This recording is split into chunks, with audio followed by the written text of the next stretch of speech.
আসসালামু আলাইকুম ভিউয়ার্স, কেমন আছেন আপনারা সবাই? আলহামদুলিল্লাহ আমি অনেক ভালো আছি। আজকে আমি আপনাদের সঙ্গে শেয়ার করব পোলাও চাল দিয়ে পায়েস রান্নার রেসিপিটি। চলুন তবে শুরু করি। প্রথমে চালটিকে 20 মিনিট ভিজিয়ে রেখেছিলাম। এরপর চালটিকে মিক্সিং জারে নিয়ে নিচ্ছি একটু ভেঙে নেওয়ার জন্য। আমি এখানে 2 কাপ চাল ব্যবহার করেছি। আমি মিক্স করে নিচ্ছি।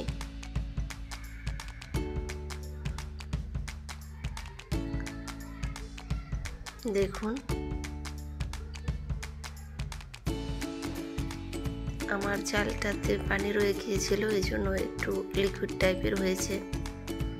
এবার আমি নিয়ে নিলাম একটি হাঁড়িতে আমি দিয়ে দেব ফুল ক্রিম লিকুইড গরুর দুধ। এখানে 3 লিটার ছিল। এই দুধটিকে দিয়ে আমি সুন্দর করে জাল করে নিব। দুধটা অনবরত নাড়তে হবে।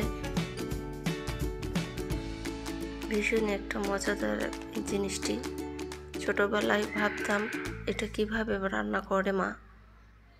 এরপর বড় হয়ে তারপর তো বিয়ের পর আমি এগুলো শিখছি রান্না বাড়ি। বিয়ের আগে তো কিছুই পারতাম না।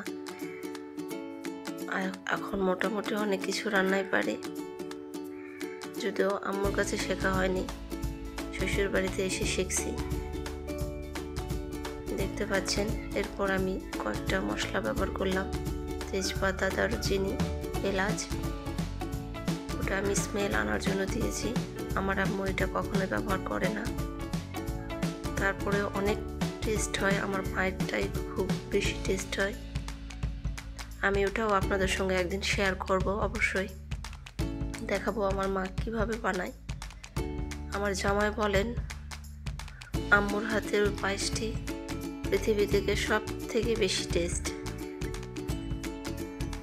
যেটা আমি কখনোই পারিনি আম্মুর মতো করতে।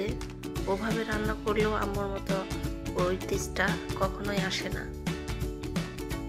কেউ তো কারোর মতো হতে পারে না বলেন। একই রান্না 5 জন যদি করতে দেওয়া হয়, 5 জন 5 রকম করে রান্না করবে। তাদের হাতে ছোঁয়ায় এক এক রকমের টেস্ট হবে। এটাই স্বাভাবিক। আমিও চেষ্টা করি মোটামুটি ভালো করার, কিন্তু কেউ তো কারোর মতো হতে পারে না বলেন।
অনেকটাই ঘন হয়ে এসেছে।